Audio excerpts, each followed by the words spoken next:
Deep by Ruth White, Chapter 2. In the early morning hours of the first day of summer 1944, a small red-headed girl was abandoned in front of Way Down Deep's courthouse. Maybe she was 2.5, 3 at most. Nobody could tell for sure, and the child could not say.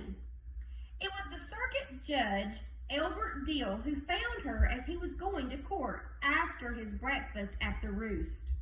She was in her petticoat, just sitting there on that bench, where the old-timers like to hang out and swap lies, Judge Dill often recalled in later years to people who wanted to hear the story.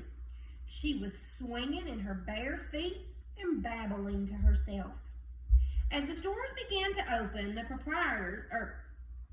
proprietors spotted the judge in front of the courthouse talking to a toddler with a mess of bright curls you couldn't miss from any point on busy street. Naturally, they all had to go investigate. Walter Rife, who ran the Five and Dime store owned by his mother, came first. He was followed by Mr. and Mrs. Doctor, the prominent Mr. Dales, Mr. Bevins, Ms. Morgan, Mrs. Farmer, Mayor Chambers, Mrs. Short, Mr. Mullins, and everybody else, all in a bunch. "What is your name, dear child?" someone said to the girl. The child pointed to herself, as a small one does. "Me? Who be?" She nodded. "Who be?" "Me, who be?" Is she saying Ruby? "Yes, I think Ruby." "Is your name Ruby?" The child smiled and nodded. "Me, Ruby." "Well, Ruby, where is your mommy? Where is your daddy?" "Don't know." "What is your daddy's name?" "What is your daddy's name?" "Dada." "What do other people call him?" Ruby stuck her finger in her mouth. "How did you get here, Ruby?" "Wide." "Wide? Oh, ride. Ride in a car?" "Wide hussy." "Ride what?" "Oh, a horsey. You came on a horse?" Ruby nodded her red head vigorously. "Wide horsey!" The people looked at each other with puzzled expressions. They could not think of anybody hereabouts who rode a horse. Sheriff Reynolds pushed his way to the center of the crowd and stood looking at the child.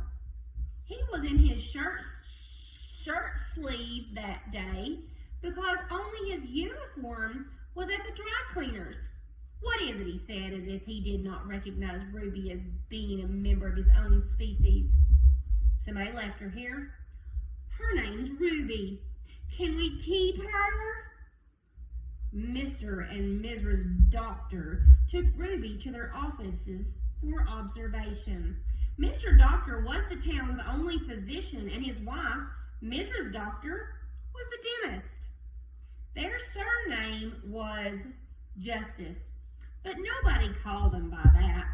Ruby promptly fell asleep, and Mrs. Doctor put her to bed. "She must have been up all night," Mrs. Doctor said sympathetically. "Poor baby." In Way Down, news was quick to make the rounds, and so it was that Miss Artibus Ward heard about the child from one of her boarders. Though she was known in town to be somewhat remote and not fond of talking to people, she wasted no time in walking to the sheriff's office in the heat of the day and stating her purpose. "I want the girl, Sheriff," was exactly what Miss Artibus said. "I'll take good care of her, that is, until you find her people." And she said no more. She just stood there as tall and thin as the evening shadow, waiting for his answer. Sheriff Reynolds was taken aback by Miss Artibus' sudden appearance in his office. He didn't know how to react. For a long moment, he simply sat there gasping at her. But to tell the truth, he couldn't say no to Miss Artibus, or anybody else for that matter. So he finally mumbled, "Well, okay." To tell another truth, the sheriff's heart was way too soft and his mind too fuzzy for sheriffing. Why, he had no idea where to begin this investigation. He had no clues to go on unless you took the horse into account, but nobody believed for a moment that Ruby came into town on a horse. Just a child's fantasy. The next day in town's only newspaper, the Way Down Deep Daily, there was a blurry picture of a little girl sitting on Mr. Doctor's desk with the caption, "Do you know this child?" The sheriff didn't know what else he could do, so he did nothing. And as the days and weeks went by, he did even less. Way Down was a town that did not do things by the book. For example, they didn't know the meaning of social services, and that's why Ruby never became a ward of the county, or the state, or any person for that matter. Even Judge Diddle looked the other way. Besides, the good citizens of Way Down reckoned if Ruby's people were dumb enough to lose something as a valuable child, then finders, keepers, losers, weepers. However, they commiserated. Miss Artibus was alone, bless her heart. She had lost her father, who was the last member of her family, only a few months earlier, so she was welcome to oversee the child's upbringing if it was what she craved, and obviously it was. Ruby was given a room of her own on the first floor right beside Miss Artibus' chambers in the ancient, rambling, 3-story boarding house. Miss Artibus had slept in that same room as a child, and her parents had slept in the room which Miss Artibus presently occupied. Those first weeks, Ruby didn't seem to miss her mommy or daddy or anybody else who might have been a part of her brief history. In fact, her previous life seemed to evaporate from her mind like fog in the morning sun. She settled into life at the Roost as content as a cherub on a cloud.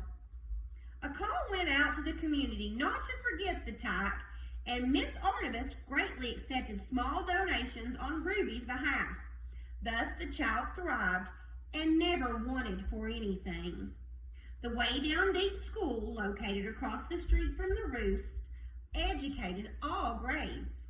When it seemed Ruby was the right age, she was sent there to learn to read and write, at which time it was necessary to give her a surname. She came to us in June, Miss Artibus said. We will call her Ruby June. And so it was. That's the end of chapter 2. Thanks for listening.